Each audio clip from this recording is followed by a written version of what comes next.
You say all the right things when I'm hurting. You always pick me up when I am down. It's like you have a spark that leaves me burning. Yeah, you just have your ways to get me high. You make all my dreams come true. It feels right when I'm around you. We could break up and then make up. I always come back to you. You move me in a way never thought anyone could. You get me high. You're my drug when I am feeling blue. Yeah, it's all you. 'Cause you're the one. Yeah, the one. Yeah, you're the one. Yeah, the one.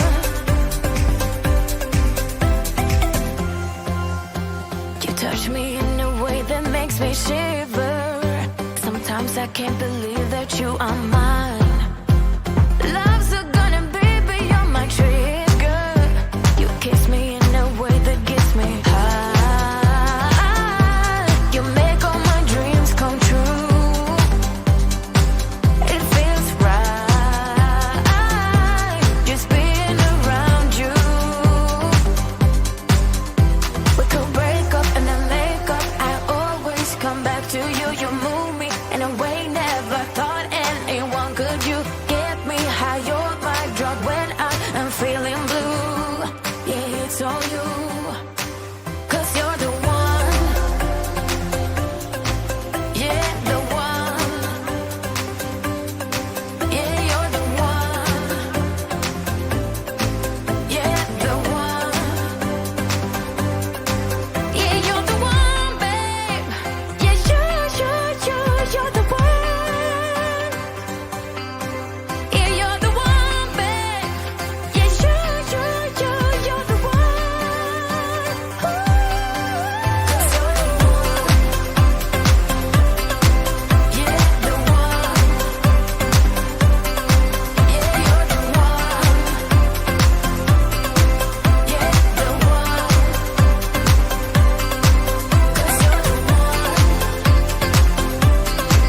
Yeah, the one. Yeah, you're the one. Yeah, the one.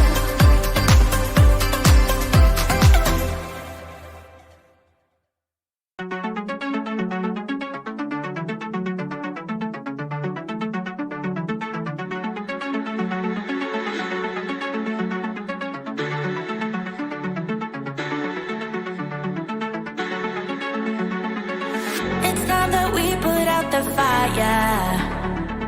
With every breath I breathe you out. We just can't take it any higher. It's only fair we let each other go without. Oh, this is hard to admit. I don't long for your kiss, and I know you don't care. Oh, what we had was a bliss, but it's falling to bits. Falling, this is it. That's how we do. We both knew it shouldn't have to hurt this much. I wanted to say it, but we lost touch. Time to give up. Maybe we just wanted it too much. I wanted to say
just looking out with no parachute.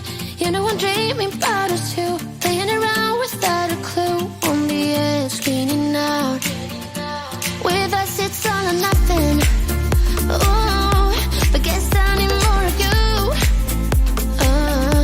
With us it's all or nothing, but guess I need more of you. You say it during night, but in the morning you're asleep. With us it's all or nothing. Ooh, but guess I need more of you. With us it's all or nothing, but guess I need more of you. You say it during night, but in the morning you're asleep.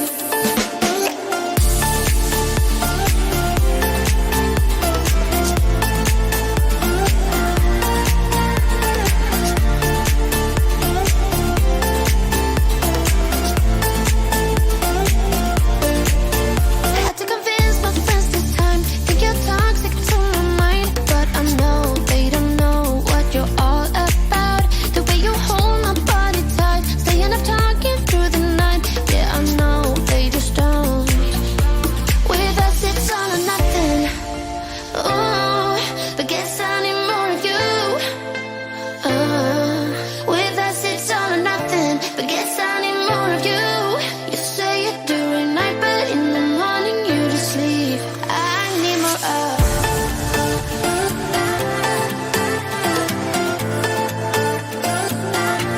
With us it's all or nothing. Ooh, but guess I need more of you.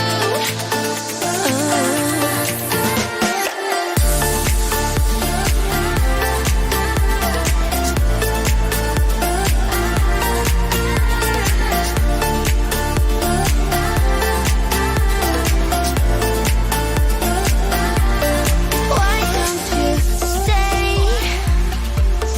Why don't we talk about this? Why don't you stay? Why don't we talk about this? With us it's all or nothing. Ooh, but guess I need more of you. With us it's all or nothing, but guess I need more of you. You say it during night, but in the morning you're asleep. With us it's all or nothing.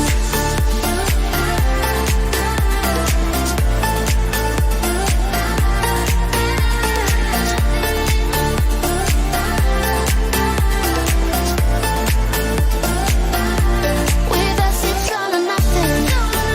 Ooh, but guess I need more of you. With us it's all or nothing, but guess I need more of you. You say it during night, but in the morning you're asleep. With us it's all or nothing. Can't take my eyes off, can't take my eyes off, can't take my eyes off, can't take my eyes off. You got this motion, dancing slow motion. My eyes can't help looking at you right now. So much emotion, just pick your poison.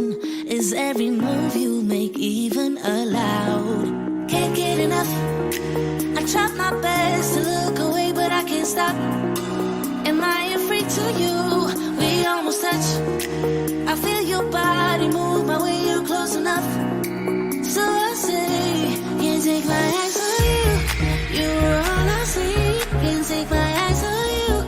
You know what I mean. Can't take my eyes on you. You were all I see. Can't take my eyes on you. Take my eyes on. Yeah. Can't take my eyes off.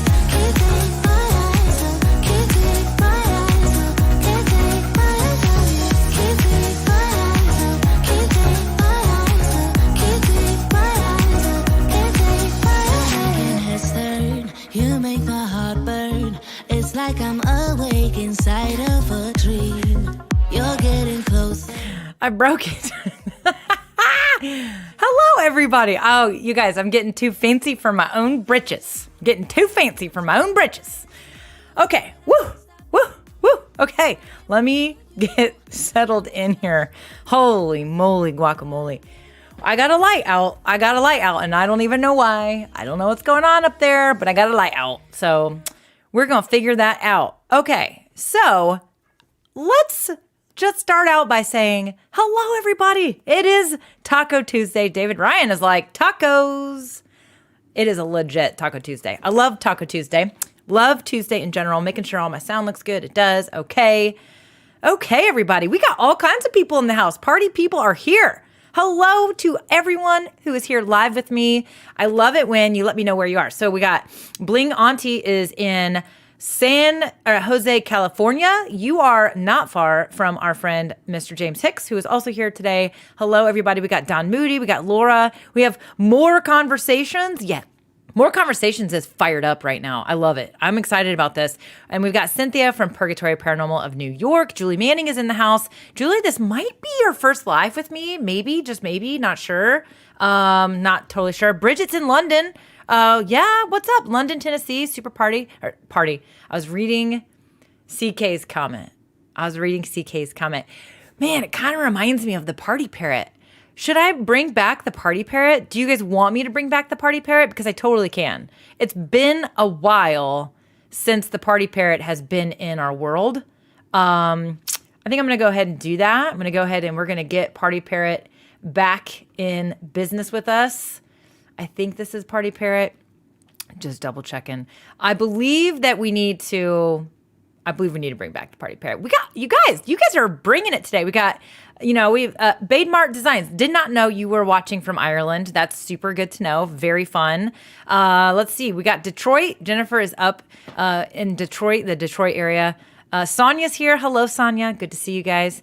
All right. Oh, Don says, hearing you have issues at last minute makes me feel pretty good. Melbourne, Florida. Don, I have issues all day long. It's not just last minute. I am an all day issue girl. That is my jam. I'm an all day issue kind of chick. But I definitely had issues getting things going, but it's time to party. Oh, we got back. We brought the party parrot back. Oh, I haven't, party parrot hasn't been in my stream for a while because inside of StreamYard, which is what we're using, this is powered by StreamYard. It is my live streaming tool of choice. And inside there, you can upload animated, transparent GIFs or GIFs. We're not even going to go there if you're on one of the paid plans. And there's also inside of StreamYard, you can organize your shows. You can have brand folders. And inside each brand folder, you can have a different set of overlays. So for example, if you have a show that's about one topic and you want to have different graphics for it versus another show that you maybe is a collaboration show, like James Hicks has multiple show types, and you could set up different brand folders. So literally you're like, well, today it's this show. So you just go to that brand folder. Well, the Party Parrot is in a different folder that I used to use. And I kind of forgot about the Party Parrot and I never brought him over to the current folder that we're using. So I went ahead and just uploaded Party Parrot back to back to the show, back into the folder. So we're good to go. We're all set. Sonia's from India. She's watching in India. That's exciting. Very, very good. All right, let's see here. South Dakota is where CK's at these days. Is that where you're going to be staying, CK? I know you were kind of on the move all over the place. So for sure. Okay. Oh, that's just funny. Melody, who is also Bling Auntie, she says, your lighting situation is Mercury is in retrograde. I lost function of 2 cameras this week, not including my phone. Y'all, I'm kind of one of those people that I kind of believe in the whole Mercury retrograde thing because it seems like things always just get weird around that time. Let's see. Okay, so where did you upload the parrot banners? So Cynthia, you upload the transparent GIFs into your overlays. Okay, so into your overlays. That's where they go. So it's actually just an overlay that you add. So super easy to do. You just need it to be a transparent one so that it can still show you, right? Now, I will say this. Again, as many of you know, I'm also using OBS Virtual Camera. You could do the same thing in OBS, but it's so much easier to just do it in StreamYard. I just upload it into StreamYard. So there you go. That's how you do it. Super, super fun, super easy. There's a tutorial I did for StreamYard on their YouTube channel. You can check that out for sure. So we brought the Party Parrot back.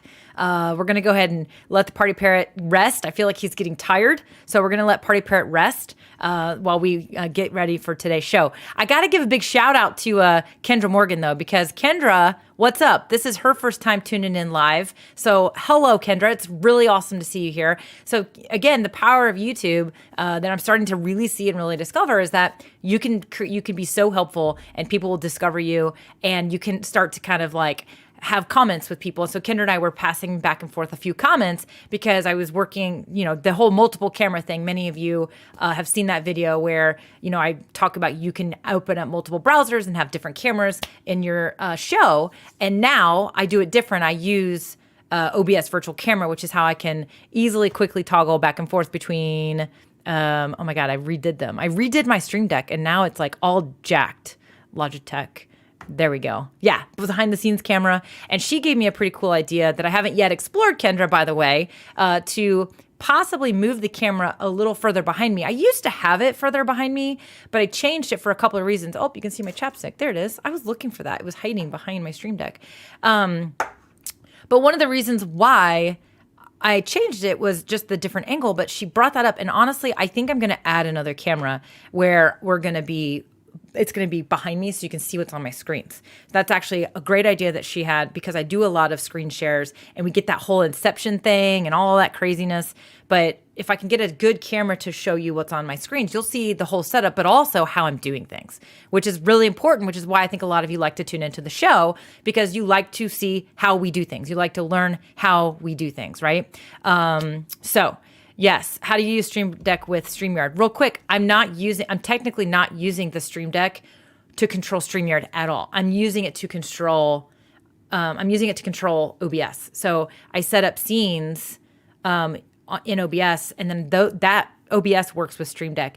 As far as I know, and I have a lot of ins here, StreamYard is still working and planning to release hotkey compatibility, which will allow us to set hotkeys onto our Stream Deck and use them with StreamYard. So it's still coming. It's just a very complex thing that they're working on. So Crystal's talking about my wire management. Crystal, that camera that you saw, this one up here, does not show you what's back there. And it is bad. Like, it is a bird's nest of it's bad. It is so bad. It's driving me crazy. But here's the deal when it comes to cable management. Cable management to me feels very committal. And I'm a non-committal person. Okay? We've talked about this before. It's one of the reasons I resisted being consistent with the timing and the day and time of my live videos for so long is because I was very non-committal, right? So it's kind of funny that she talks about, I was talking about her saying she meant wire management, but that is so bad back there because I'm non-committal to my setup. So anyway, all right. So you guys are awesome. You guys have shown up on fire. I feel like anytime I say I'm going to share about apps that help you manage things, people love it. That just seems to be something y'all want to learn more about. I'm going to do a really high level overview today of 3 of my go-to apps that I use all the time in my business.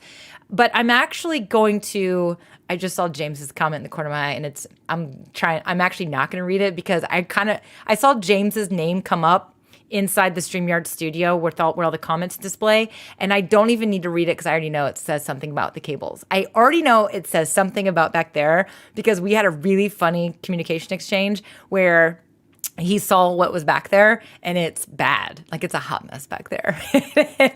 And I got some scrappy cable stuff going on back there. Yep. See, I just looked. It's pretty bad. Okay. I love you guys. You guys are awesome. Okay. So here's the thing. I'm going to do a bit of a higher level overview of, and now I feel like I'm going to sneeze. The Mercury retrograde is she's right. I think something's going on. I'm going to do a high level overview of these apps, but if you guys want me to, I am more than happy to do some lives where we take a deep dive into each app, okay? I actually think that we could talk about apps and I could stream for 4 hours. I literally can. So I'm happy to do like a mini training if you guys want me to do that, but today's gonna be a little bit high level so that I want you guys to explore these things, right? I want you to explore using apps to be better with your systems, but also collaborations. I'm going to tell you, I'm going to say it right now.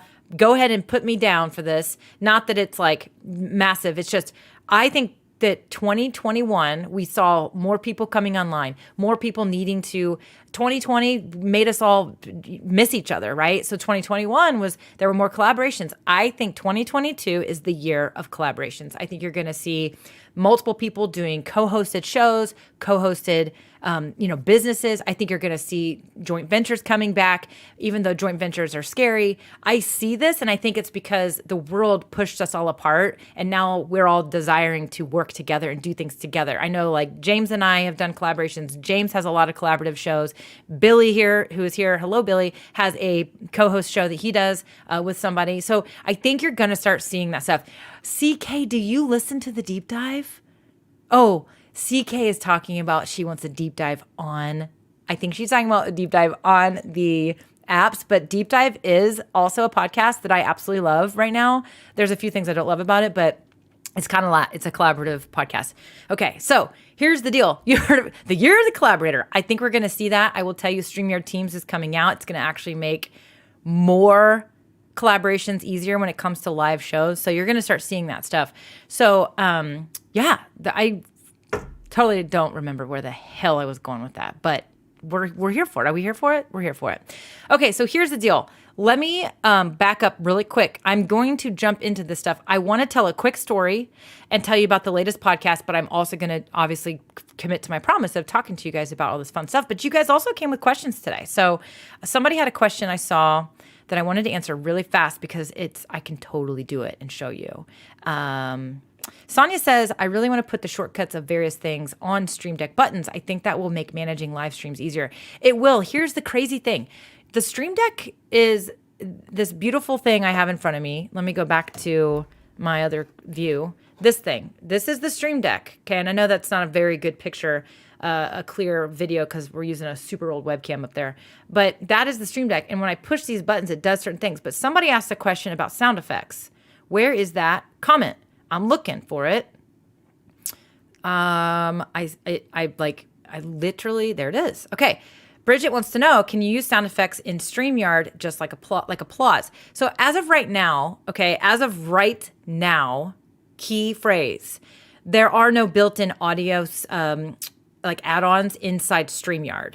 I'm using the Wavelink application, which comes with this microphone that I'm using today. This is the Elgato Wave 3. It's a freaking awesome microphone. It sounds amazing. Okay, we all love a good audio. You can use this for whatever you need to use it for. I love this mic, but it also comes with the free app, which allows me to play sound effects because that app is how I streamed the music to you guys in the beginning. But I also set up sound effects like applause. I don't hear any applause, but I see applause, but I don't hear it. Why isn't it coming through? Something's broken. No, you guys hear the applause. I see it.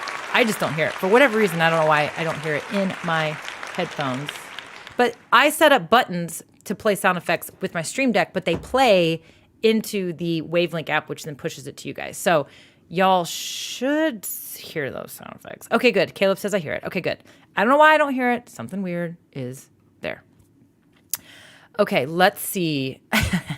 James, look at James. James is like on it today. Now, James, with all due respect, my friend, I didn't even put up the thing that says, do you have a question? Put it up with a Q. But it's true. Normally I say, post your questions with a Q because that helps me see the question. It just does. It makes my eyes go towards it. So if you have a question, definitely put a Q in front of it. I will do my best to grab it. Sweet. So Kendra heard the applause too. Fantastic. Okay. Let's, that was one thing I wanted to definitely bring up. Okay. I'm sorry.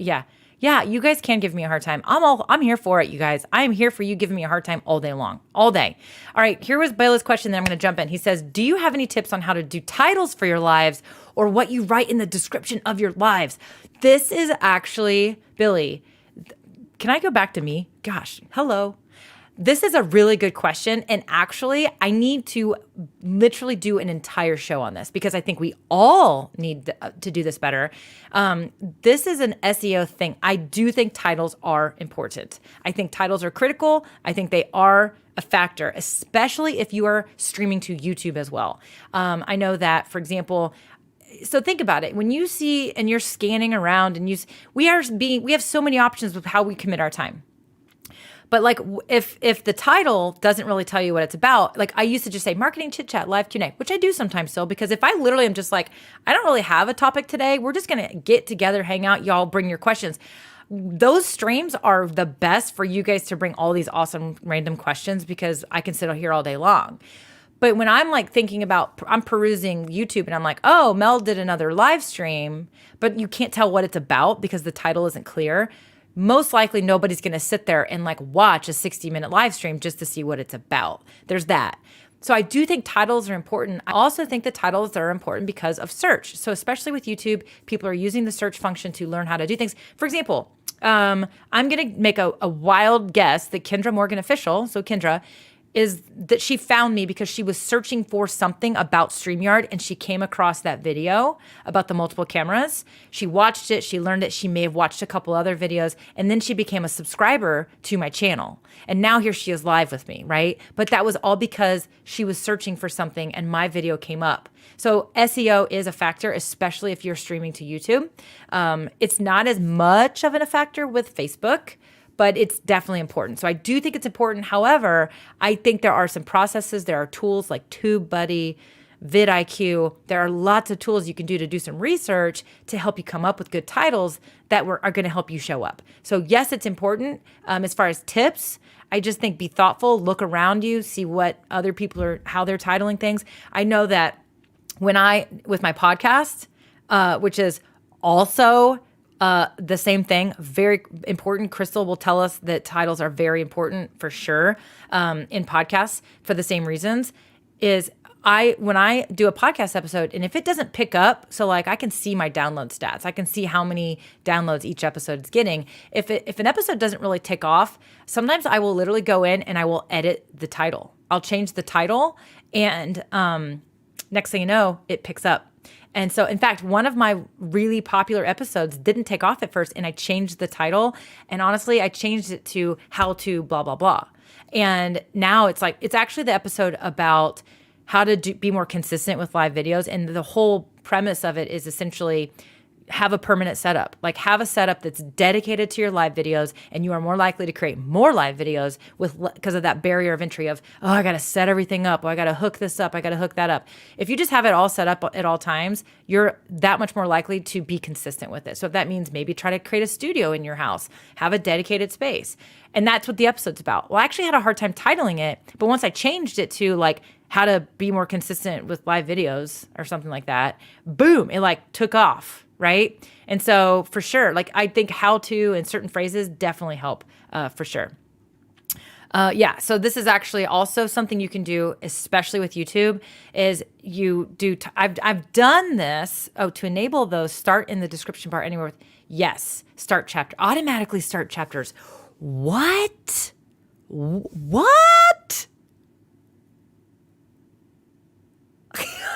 I got to look into this because that is going to be a game changer. The other thing you can do is what she's talking about is if you go to a video, sometimes you can go to the description and it'll have timestamps for like each topic. Love those because that lets somebody say, I just want to see how she did that part. Boom. And you click it and you go to it.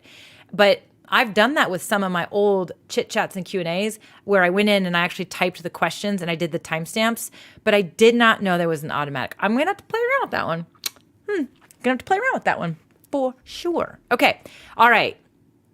Let's see. She says, yes, do it. It's up to retention time by at least 3 minutes. That's pretty key. That's pretty awesome, actually. So, okay.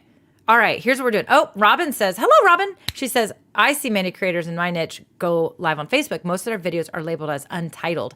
I don't get it. Oh, that is probably because of the way they're going live. So if you're seeing the replay, it's probably the way that video is set up. Because when we go live on Facebook, especially natively on the phone, you're just entering a description. You're actually not entering a title for the live. You're just entering the description. So the description is going to have information there, but you have to go back after the fact and put a title in the fact after. So a lot of people aren't doing that. That's one of those optimizations on Facebook that you have to do after the fact. So, okay. All right, my friends. Okay. Last question before I jump into more stuff, but we'll get to questions if we have time. She says, so Stream Deck and the mic and Epidemic Sounds, and I'll be all set. Yeah, so if you want this setup, I would recommend the Elgato Wave 1 or the Elgato Wave 3 microphone. They are awesome microphones, and they come with the WaveLink app. You have to have an Elgato Wave 1 or an Elgato Wave 3 to use that app. And then if you want to use Stream Deck with sounds, then yes, you're going to need a subscription service, probably. There are other ones out there that are not subscription, but I honestly recommend going with subscription. Epidemic Sound is a great one for you. I can give you my link right here for anybody who wants to do that. I think you get a free trial if you use this link, by the way. Hopefully that's going to work. Links weren't working earlier. So there you go. Yep, there you go. So there's my link to Epidemic Sound. And like I said, I think you get a free trial if you use that link.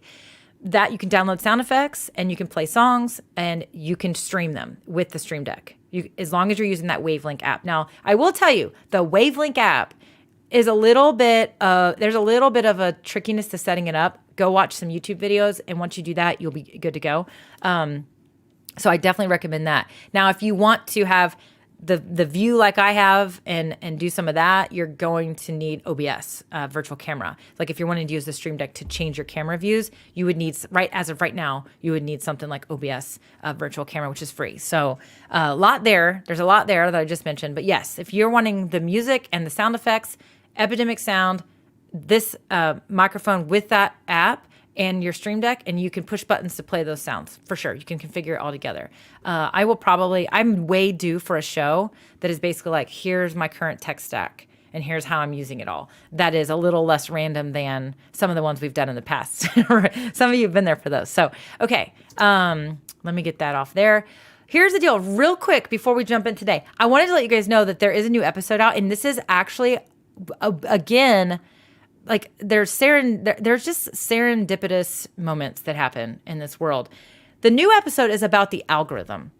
And so what this episode is actually about, my new podcast episode, is essentially we need to not overthink the algorithm. Okay, the algorithm, it's important to understand it and what the social media algorithm is. If you have no idea what I'm talking about, the 4th episode I ever created on this podcast tells you what about the algorithm.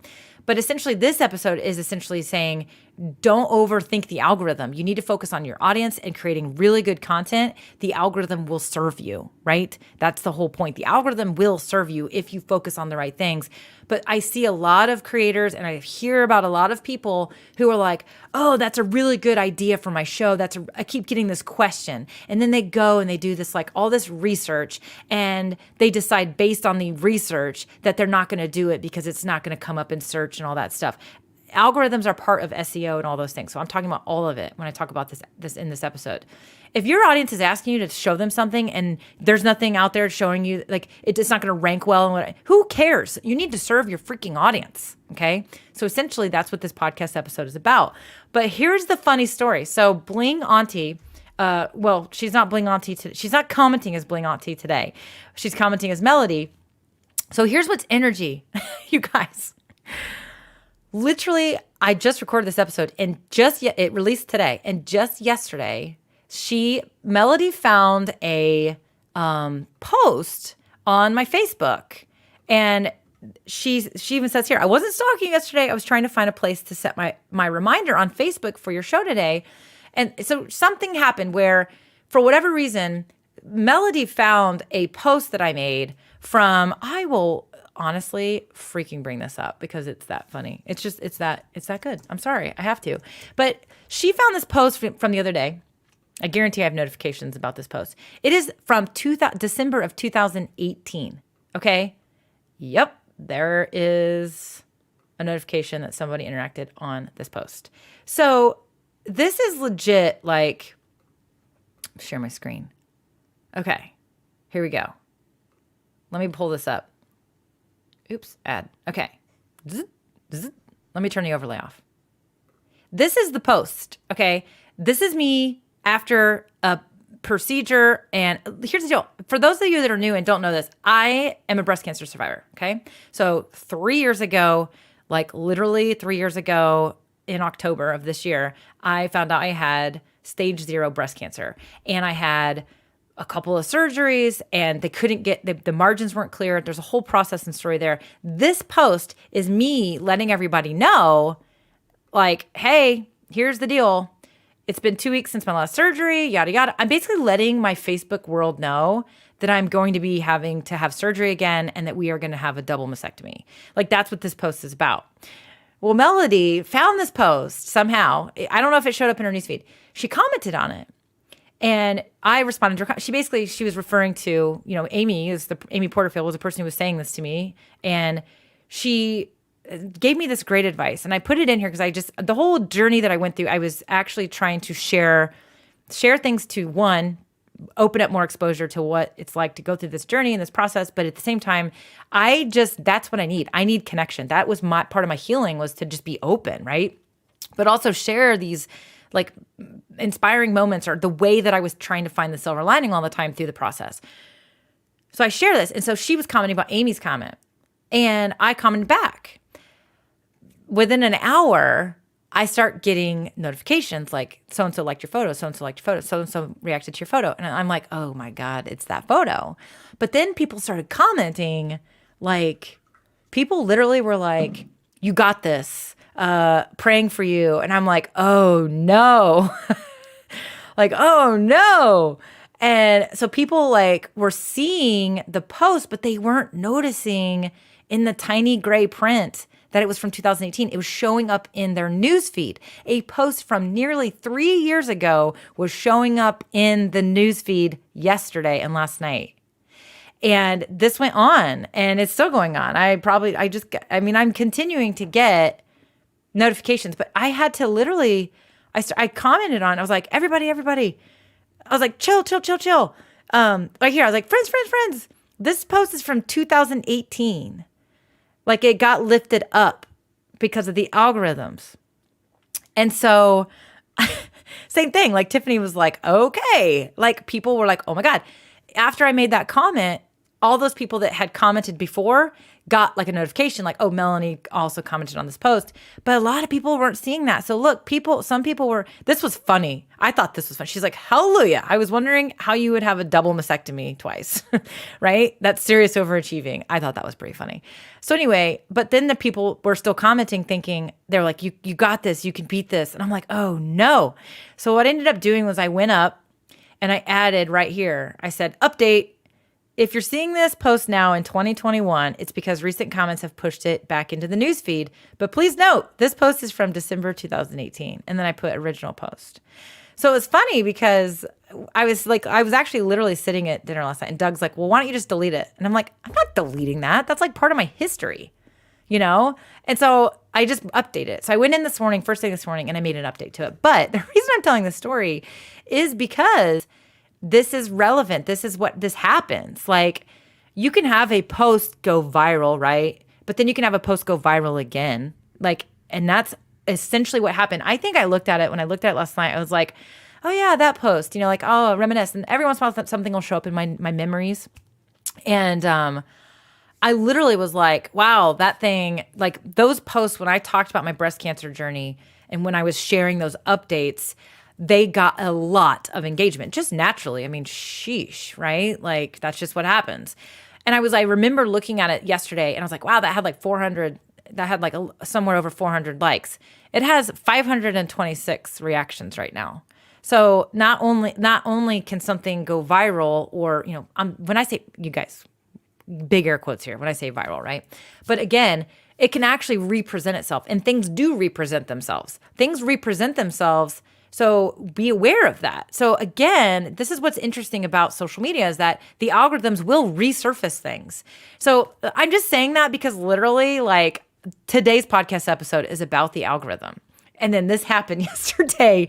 And so it goes to show you, like, the algorithms, yeah, they're there to serve. But for some reason, it decided, hey, people are engaging on this. So all of a sudden, and my two business besties were like, yeah, I saw that. And I saw that in my newsfeed too. They obviously are close to me and know, like, that was an old post, but just one of those things. So I thought it was very interesting. I just wanted to tell that little story about the algorithm, right? So yeah, you serve the audience. That's the whole premise here. That's the whole premise. That's the whole point of this, right? Okay. What's up, Johnny Bean? He is here watching as well. And thank you for your support. It's, my health is great. I'm good to go. It was one hell of a journey.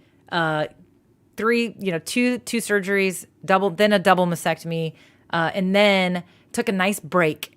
Had a nice flat chest for about 4 months. It was nice to have a break from surgery. Then they put in these tissue expanders, and then I went in every week for 8 weeks where they pump in new saline solution to stretch me out. And then the last surgery was actually the easiest one, where they put in the implants, and now I don't have to wear a bra. So there you go. Easy peasy, right? So everything's good. Health is good. It's one of those things that there it is. So new fun fact for all you guys that didn't know that before. Okay, let's jump in and talk about some things. So listen, here's the deal.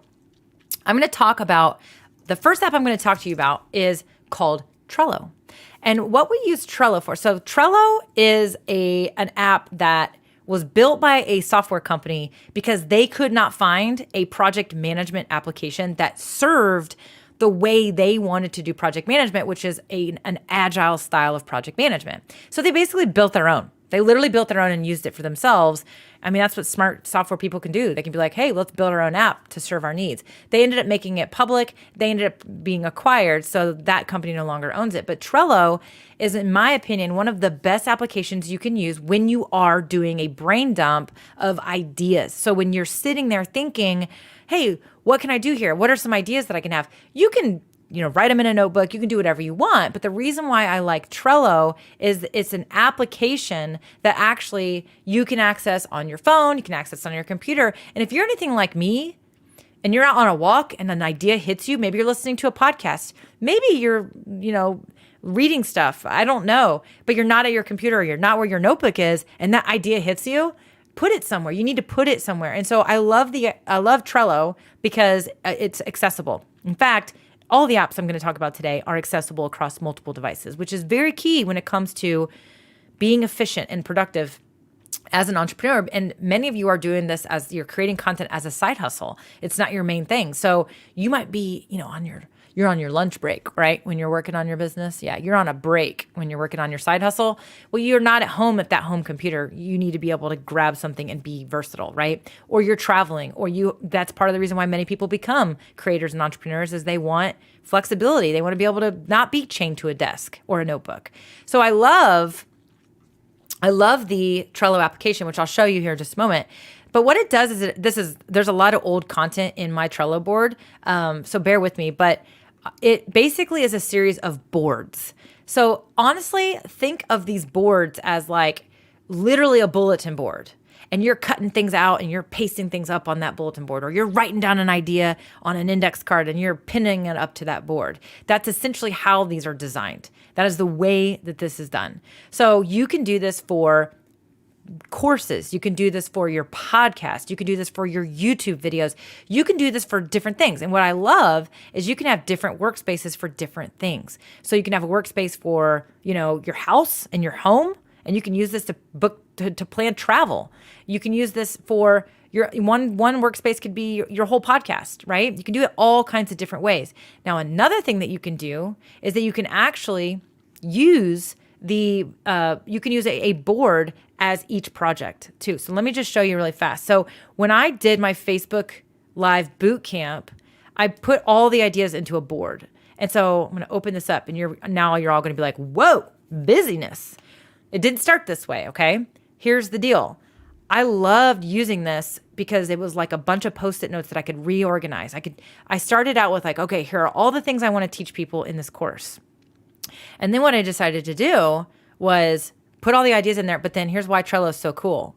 You can move stuff around. So if you're like, you know what, I want to do something about, lighting. Okay, I'm going to have a whole thing about, advanced lights, but then you realize it needs to go somewhere else. And then you can decide, what should I talk about first? Now, this is in order but this is not how it started. Here's why I like Trello for this method. Again, this is what I call slushy brainstorming mode, all right?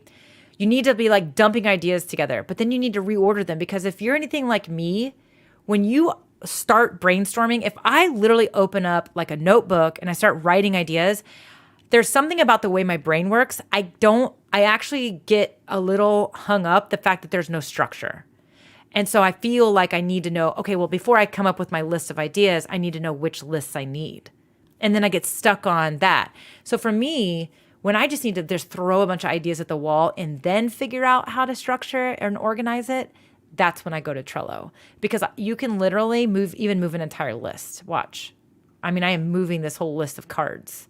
And so I love it because you can just dump everything into it and then put it into some sort of logical structure. And, I'll show you just real fast how to start a Trello board. But this is how I plan my online courses, my online trainings, anything that's sort of in depth. This is how I've planned. I've planned a free ebook in the past with this. And yes, James says, this reminds me of Amy's sticky note party. This is exactly, so Amy Porterfield, by the way, y'all, doors are closing today if you want to enroll in Digital Course Academy. So if that's something that you're thinking about, you're going to want to get on that one, because that enrollment closes today. If you want more information, just send me a DM.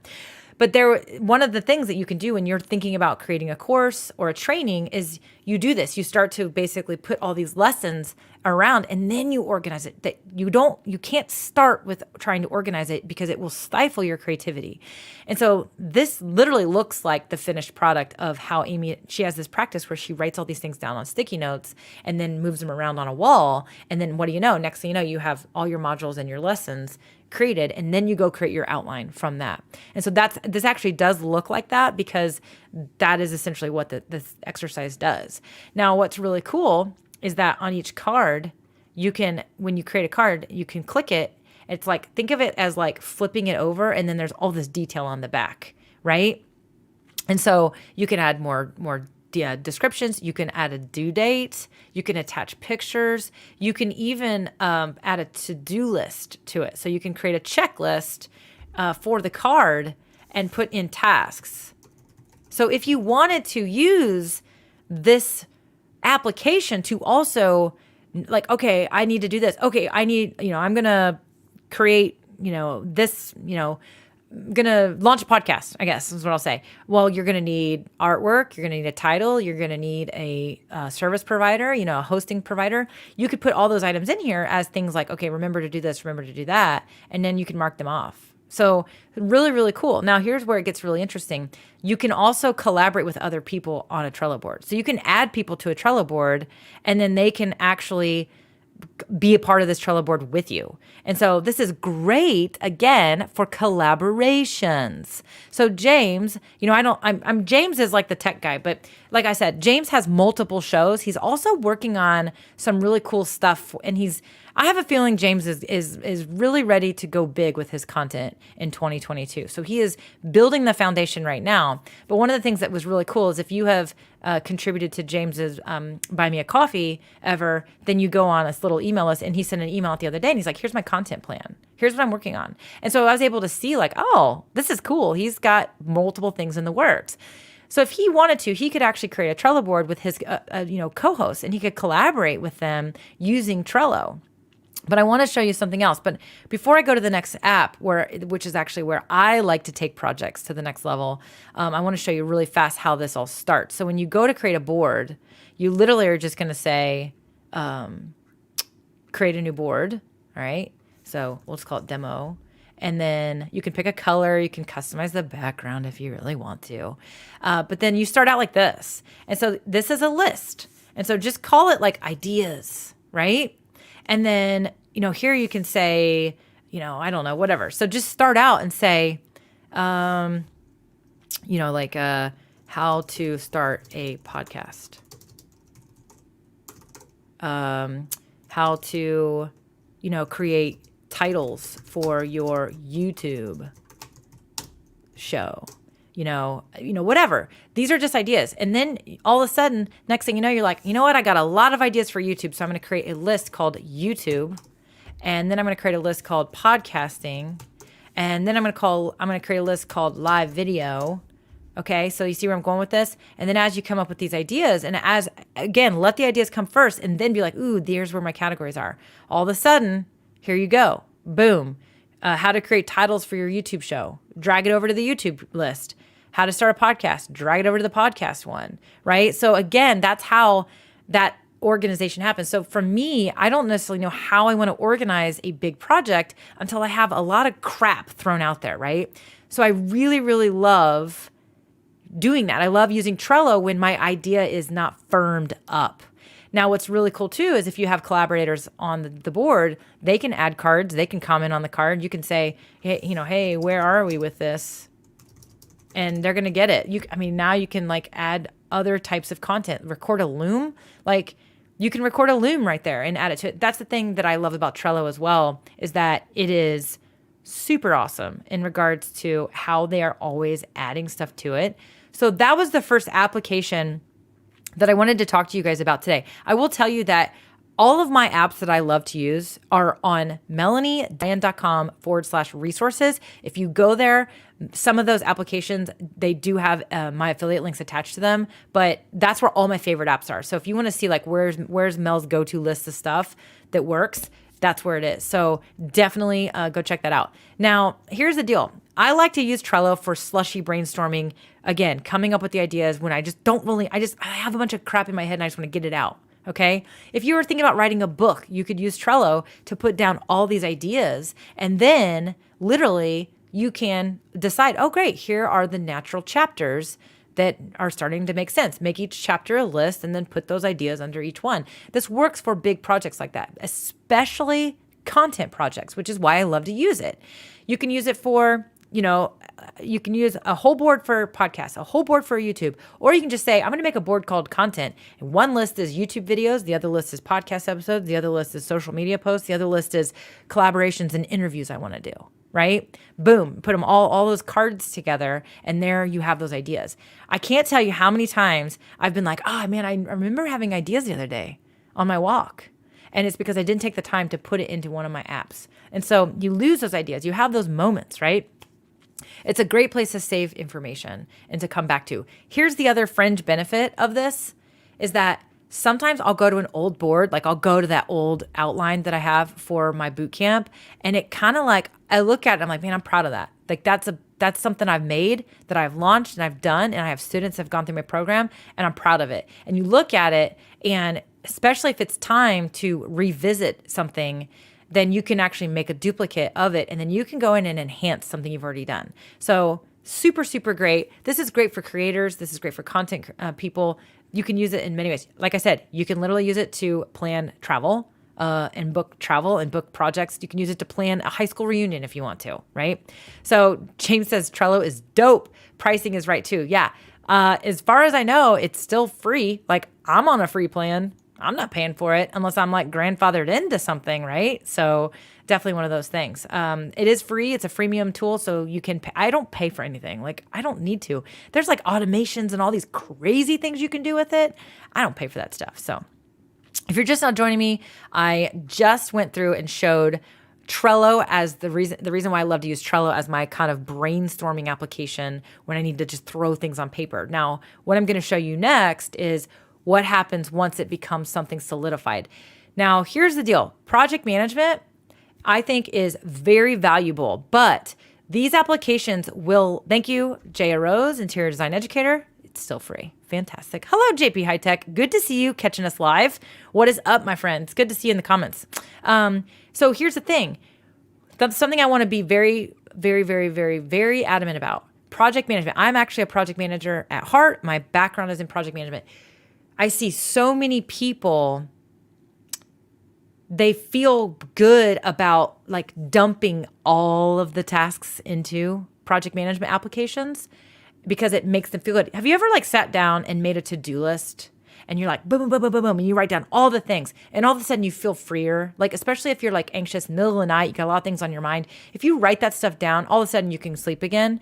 There's a reason for that. There's a psychological aspect to you getting it on paper. It all of a sudden you feel relaxed because you know it's on paper. You have the plan. That doesn't mean that you need to manage the plan at that minutia level. So the same goes for projects. Sometimes I think people feel good about putting all the tasks in place. Like, oh, create a YouTube video. You could probably put 20 tasks underneath that, right? But do you really need to manage those tasks? You might want to remember that those tasks are needed, but do you really need to manage those tasks? So keep this in mind. There's a difference between a list that needs managed and a list that creates comfort and acts as a reminder. And so, for example, when you are building something in Trello, you might want to add all that stuff into your description, but you do not necessarily need to make a card where you're going to check something off or assign it to somebody. And I always say, like, project manage at the level you need to manage. So, for example, create YouTube video. All right. Create outline, record clips, edit clips, create title, create description, create thumbnail, upload video, share and post about video, send e-blast out about video, right? Whatever. Those are just some tasks. Do you really need to say, okay, I just finished recording the clips. Now I need to open up my project management app and check that off. Okay, next I need to edit. Now I'm going to edit, and then you're going to edit. And now you're going to go back and say, okay, I just finished editing. No, most of the time what you're going to do is you're going to record those clips.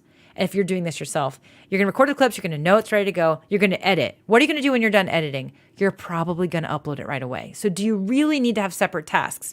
So again, it's nice to know all the things that need to be done, but at the same time, what are you going to do? Some people are like, Melanie, I record videos on Mondays and I edit on Fridays. Great. Well, then you might want to have a separate task for editing. Some of you might say, I record the videos and then I send it to Jose to do the editing for me. Great. Then you need a separate task because that gets assigned to Jose. And then Jose needs to know his due date.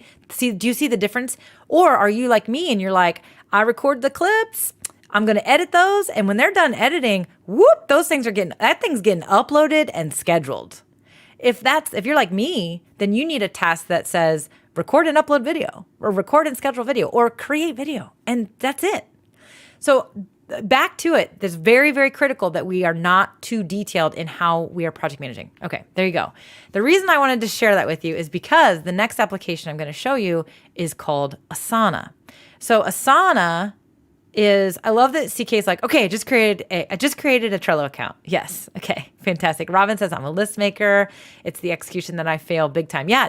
Maybe Robin, make the list to get the idea, to get it out again so that you feel confident that you have that. But then the actual list you make that you mark off for implementing needs to be simpler. Okay.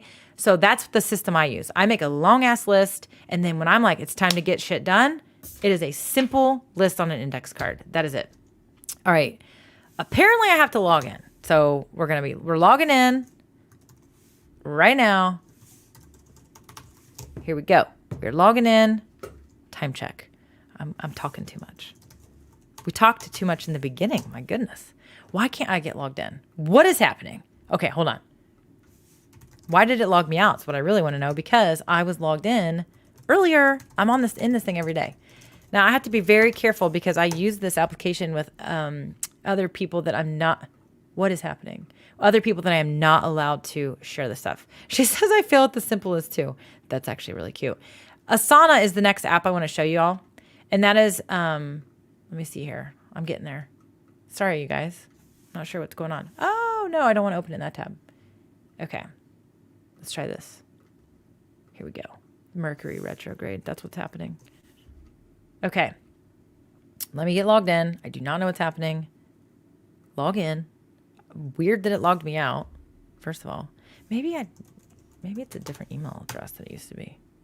I think nope. Somebody hacked my Asana account. That's what's happening here. Here we go. My gosh. Okay. All right. So everybody's relating to Robin. Robin, everyone's relating to you. Y'all, you know why we're all relating to Robin? Because it's humans. We're humans. I can open up. I bet you I can. Nope. I got a list. I like to make lists and then finish half of them and then rip them out. Look at this list. This list is from 9/20. There's a bunch of stuff not marked out on that list. We're all humans. There's no such thing as being caught up. It's only a matter of being less behind. That's what I always say. But again, be thoughtful, be understanding about maybe your limitations and adjust. Okay, so here's the deal. Let me get into a project that I can actually show you. Because Asana, switch please. I can't show you this one because it's, I have an NDA with these people. Here we go. Now, here's the other thing I'm going to tell you. I rely on Asana when I am working with other people. Okay. So, but you may be one of those people that like loves project management and like you love apps. So I want to show it to you. But like I used to use Asana to do like kind of what I was talking about earlier, like brain dump and this and that. But then I never really used it to actually do any project management. I didn't need to. But I do use Asana when I collaborate with others. Again, collaborations, right? So if you're wanting to do a show with somebody else, you have a co-host, and you guys want to go ahead and just do some planning. You want to do some batch work. If you have a blog, if you have editors helping you, if you have copywriters helping you, use Asana, have them join Asana, and then you can assign them to these tasks. You can do the same thing in Trello, but here's why you might like Asana better, because it's in list form. Yeah, so here's the deal. Let me pull something up that I can show y'all. I used to have great projects to show people because I used to do more client work. So I had more stuff with, I had more things with people that helped me. So this is a project I'm going to tell you it's old. So like stuff looks like it's out of date. But here is what a project looks like inside of Asana. So it's list form. All right. So you have lists. So you can create sections, and then those tasks are lists. So inside each, you can assign it to somebody, and inside you click on it and it's kind of like Trello. You click on it and it's like, oh, there's more information. You can have a due date. You can add information. What we do is we do Google Docs for the drafts. And then you can have comments in here like, okay, hey, I just made the edits. Here's you go. This is how it works, right? So huge when you're collaborating with other people because you can be communicating. I really wish I could show you my other team that I have, but it's an indie. I can't because they are using Asana very effectively and really, really well. My Asana projects don't look quite that sexy because I'm pretty much doing everything myself these days, and I'm not working with a lot of collaborators or freelancers. Now that's getting ready to change, but I wanted to show this to you because when you create a project, okay, so we're going to create a new project. And we're just going to start with a blank project. You're going to get all these options for like just different styles and the way. So they have lists, but they also have boards. You know why they created boards? Because Trello was one of their number one competitors when it came to the applications at use. The other thing they have now is timelines, but that's a paid feature. They also added the calendar view, which you'll see it in a second. But you can literally create a list of your content, right? And then you can make it a board. If you liked that Trello and you don't want to have more than one app, then just do a board and say, I'm going to start out with a board because this is the brainstorm session. But then once it's an actual project, you can actually put it in list form. Many of us like lists. Trello boards tend to, when people look at them, they kind of go, whoa, what am I looking at here? Especially when you look at a Trello board that has people assigned to cards and dates. So if we're just going to call this demo and we're going to make it a list, you're going to see here that once it loads, let's go. Caleb says, I put my content on another channel, so this account is empty, but Trello is a big help with it. Yeah, there you go. So good Trello person. So here's the deal. You're going to create a task, right? Let's just say, go back with what we were talking about earlier. We're talking about content ideas, right? How to launch a podcast, designing podcast artwork. And then we'll say how to create titles for your podcast, right? Blah, blah, blah. But then let's say we also are like, I need to launch my own podcast. This podcast is about podcasting. I need to create my artwork. I need a title. I need to find a editor. I also need to choose or create a hosting account. Right? So these are different. These are content types. So we can actually make sections like to do, get it launched. And then we'll call this section content ideas, right? So these are actual episodes that we're going to move down into content ideas. So you can actually organize, whoops, I just moved everything. I just moved all these things. Now this is going to go under there. That's going to go under there. Whoops. And then why can't I get this? There we go. And then create artwork is also going to go there.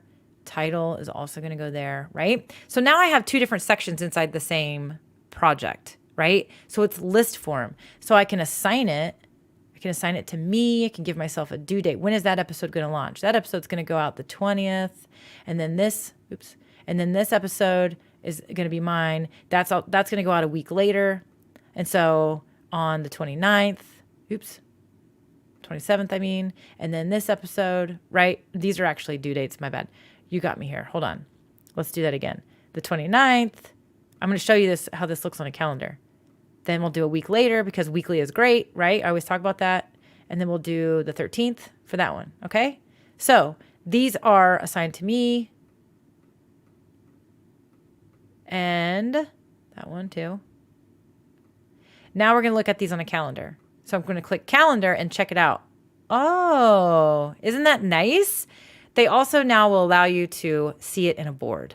It used to be when you created a project, you had to pick one or the other and it was like frozen in time that way. But now you can actually toggle between. So, James says, Kanban boards are sexy and effective since they are so flexible with updating info. This style, like when you see it in this way, like that Trello thing, that's called a Kanban board. And that's what he's referring to. Some people are literally like, I have to see it on a calendar.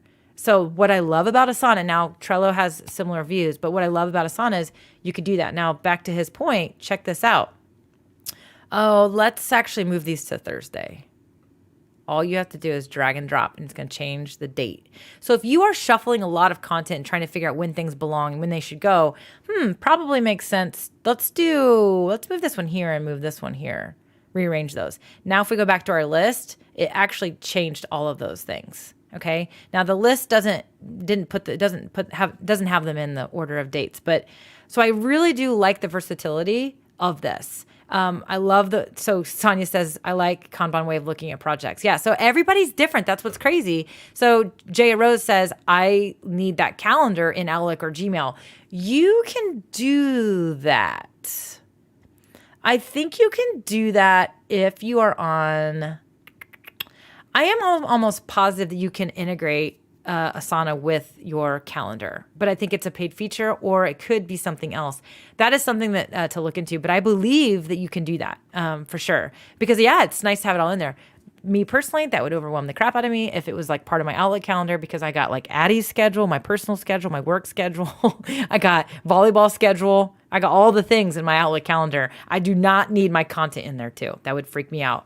Sonia says, Zapier. That's what I was thinking is there might be some automations you can look into. So definitely, this is huge, especially if you're collaborating with people and you want to all be on the same page. Now, what's really, really, really cool, which is why so years ago, I started using Asana and I did a lot of research because I needed, where did my project go? Oh, no, let me go back. Here we go. That was weird. Okay. So what I like about Asana, and this was a feature that I was looking for, okay, I was like, I want a task like, okay, I want to create a task like blog post about, live video lighting. Okay, whatever. All right. For me, when I was doing all my research and trying to pick the app of choice to project manage, once I started bringing on freelancers, that was a section. Whoops. Blog post about live video editing. Okay. I was like, I need subtasks. I don't want to have all these loose tasks everywhere. I want the main task, and then I want to know what tasks need to get done to get that done. So for example, if you're collaborating, let's open this task up. Inside here, we can actually create subtasks. So a subtask could be draft the article, edit the article, and publish it. Artwork for the article, and then social media posts about article. Done, right? That's it. But these might be different people that do these tasks. So this is, everybody says, okay, great. Well, the person who's drafting it, the way this would be is whoever's responsible for it, you would assign that to them. But then here, you might pick the publish date for the article. But the draft, that needs to be done way earlier. So if it's getting published on the 6th, well, I need that draft by the 30th. Okay. And then edit the article and publish it. Well, that needs to be done, let's say the 5th. We want it scheduled the night before. But then the artwork, well, in order to do that, we got to work backwards. It needs to be done no later than the 4th, right? Now, this is a tight timeline. Social media posts, okay, well, those can be drafted and scheduled once we have the link to the article. So those need to happen. Those can happen on the 5th as well, right? So, but this task right here, guess what? This one is dependent on the other one. You can actually set dependencies as well. I'm not going to really get into that, but so that's what's cool is if you want to, okay, great, I have this blog post, but then here are the subtasks that go with it, right? Because different people are doing different things. So this is key for if you're working freelancers, I'm telling you, a lot of freelancers these days, they know what Asana is. They are using it. They're working in it. And you can add guests to your board. You can add guests to your projects so that you could do that kind of project management. So super, super good stuff. So I wanted to show Asana to you. You can have lots of projects. You can have different teams, lots of things, right? So yeah, so Sonia says the subtasks with due dates is why I love using Asana. This is why I chose Asana back in the day when I first needed to pick an application. There's Basecamp. There's so many. Microsoft Project, if you want to go old school. I mean, heck, there's Evernote with tasks in it now. There's so many ways you can do it, but I do think for a free application, Asana is super robust. I mean, like, I still can't believe that it's free. I think if they launched this app the way it is built today with all the features, it would not be free. I think the free version would be super basic. I just think that, again, these apps continue to add features and it continues to stay free. There is a paid version of Asana. I just personally don't need it, right? JP says you can integrate it in the paid version to your Gmail calendar. There you go. So if you have a paid version of Asana, you can integrate it with your Gmail calendar. Super cool. Good to know. Okay. So we talked about Trello for brainstorming. We also talked about Asana. They both do the same thing. You just need to decide which one fits you and pick that and use it. I personally like to use both for different reasons. But let's talk about collaborating about that blog post or that podcast episode or that interview you're going to do, where you can have a collaborative outline. You can be sharing notes with each other, right? Google Docs. Google Docs is where it's at when it comes to that. And so, I hope you see the progression here. You start your brainstorming by creating a board. Then you decide, yes, this is official. We're doing this. Make a project, either in Trello or in Asana. But then how are you going to actually get the work done? Create Google Docs for each of these pieces of content. You can send the Google Doc to a freelancer to edit for you. You can send the Google Doc to a podcast editor who can write the show notes for you. You can send it to your co-host who's on your show with you. You can send it to your guest and say, here are the questions I'm going to be asking you. Would you please add your bio, blah, blah, blah. So again, then all of a sudden the Google, you have it and it's like, oh, I have all this information I need, not in email, right? So Google Docs, let me open up a Google Doc and I'll show you what Google Docs are real fast. Again, I wanted to do a high level. I can do deep dives on all this stuff, and I probably will, right? So a Google Doc, I'm just going to open up one I made literally today to show you. So this is the Google Doc. Let me make this. Oh, it was at 90%. Sorry about that. So this is the Google Doc. Now, what's really cool is you can get a Google Doc, and you can say, here's the description, right? And send it to your editor or send it to your partner or whatever, right? And you can say, you know what? I want them to see what I'm changing. So if you go up here to editing, change it to suggesting, it's actually going to keep all these edits as literally it's going to keep them as suggested edits so they can see what you're changing. That is especially important if you are just working with somebody new. You want them to see what you changed, right? So if we say, if you need to get up to speed on what you're even talking about, blah, blah, blah, social media algorithms, blah, blah. Okay, let's delete this first sentence. Whatever, right? So I'm highlighting it, and when I say delete, look what it does. It doesn't totally take it out. It makes it a suggested edit. Now, the other person can come in and can say, no, I don't like that edit at all. And they can reject the suggestion. Or you can literally have a conversation about it, right? You can have a conversation about this edit and then make a decision. Or you can simply accept. You can accept it. And so you go through and you're like, okay, I'm going to accept the edit. And now it just made the edit. The other thing that is super cool, I just clicked Control Z on my PC to undo it. You can absolutely undo and redo, right? So this is like a Word doc, but it's different. JP says, I use Google Docs every day with my team. I love the fact that everyone can edit the same project using the same link. Yes, super helpful. The other thing that I love is that literally you can have multiple people in the doc at the same time. You can literally have them in there at the same time, and you can actually see that somebody else is in there at the same time. And yes, and then you can see it, and you can actually like literally be editing it and see what they're doing in real time, which is actually kind of fun and pretty cool. This is great when you're on the phone with somebody and you want to go through something together. You literally are in it together at the same time. The other thing that's great is that you can say, you can put here and you can say, I want to make a comment about this. Not sure how to phrase this. Please edit so it sounds better. And then you're like literally giving somebody instruction and they're like, okay, I will. And they can say, solve the note, good to go. It's resolved, no more. Or, you can actually do other things. They can reply to it as well, right? So super, super, super key. These are super great. So Jennifer says, we use Google Docs, Forms, spreadsheets to partner with other organizations that don't have access to our Microsoft team. So yeah, so James is making a point about Microsoft. I believe that's who he's referring to. Microsoft products cost money. You can do a lot of this stuff with Microsoft products, but Google definitely seems to be really versatile and a lot of people are using it. Sonia says, as a CPA, I love Google Sheets more, but as a video creator, I get much of my work done using Google Doc. Yeah. So here's the deal. Google Docs also has Google Sheets, which is just like Excel. I personally, I'm like an Excel wizard.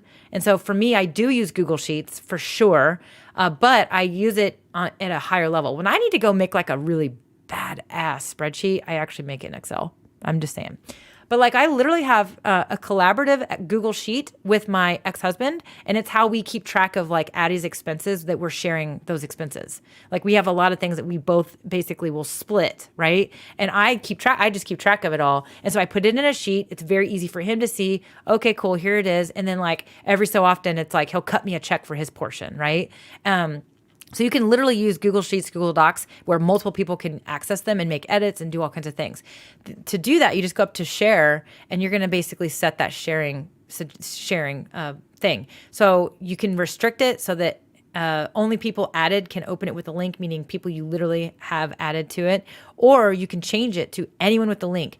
Always keep this in mind, that anyone who gets it, so if I forward that link to somebody that you don't want to have access to it, they are going to have access to your sheet or your Google Doc. And then you just copy it and you send it off, and there they go. There they are, right? They're in there. So really, really super fun. Definitely one of those things I absolutely love that I wanted to show you guys today.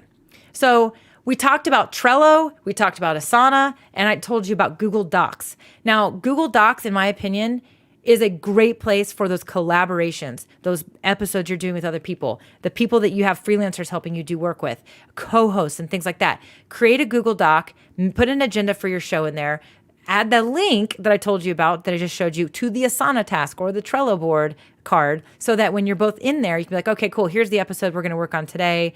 Click through, there it is. It's all there together. You're not emailing or texting or messaging crap to each other. It is there. If you're recording these shows with Zoom, if you're using StreamYard, put the link in the task. Put everything together in one place so that everything is more efficient for you. Wasted time is wasted communication is wasted time, and we do not have time. If you think you have time, then if you're like, it's fine, I got enough time to deal with that. No. Think about taking that time that you're doing with all that crap, and you could be golfing. You could be, spending more time with your kids, spending more time doing other things. Why waste time doing tasks that literally could be done? This does require a bit of a systematic thought process. So what I recommend you do is create a process, write it down. Say, here's my process. Here's my SOP. Here's the way we do this. We brainstorm in Trello. Our projects go in Asana. This is how we manage our tasks in Asana. We use Google Docs. Every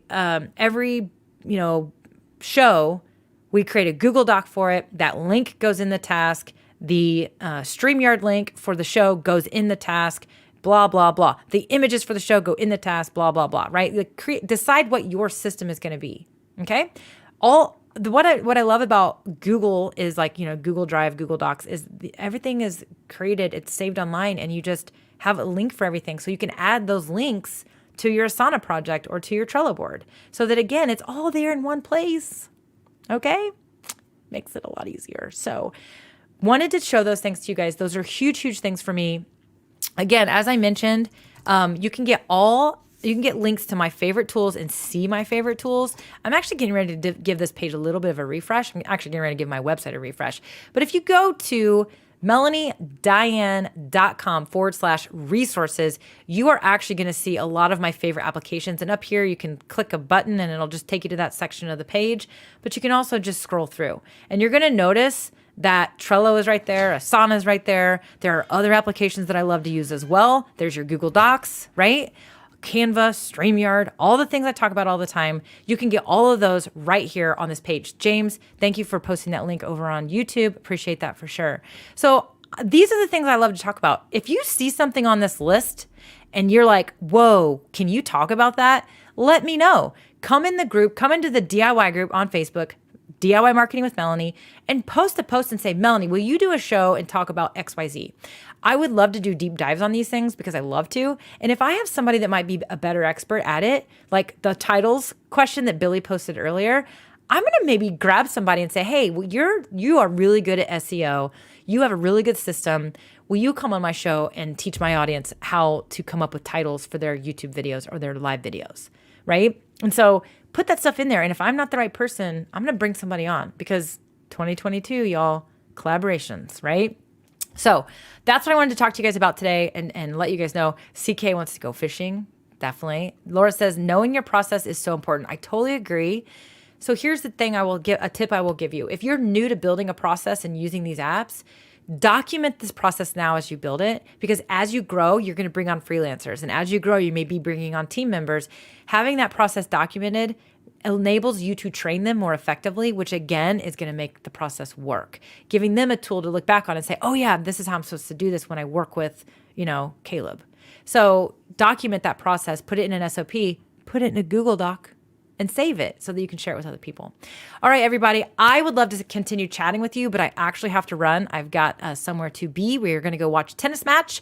So I, as always, appreciate all of you guys for being here. But as a quick reminder, there is a new podcast episode on the DIY Marketing School podcast, so make sure you go check that out. And we will be live once again next week, as always, at 2 o'clock on Tuesdays. I will be totally open with you guys. I am thinking about a schedule change with the live show because Addie's schedule is about to change a little bit. And so I may need to start going live a little earlier. Heck, I may even pick a different day. So definitely make sure you're subscribed to the channel on YouTube with those notification buttons turned on so that you don't miss any of that stuff. And you know when I'm always live or uploading new content. So, all right, everybody. Thank you for being here. Thank you for letting me talk a million miles an hour. Hopefully you were able to keep up and be ready for those deep dives on these different applications and these processes. I'll talk to you guys later.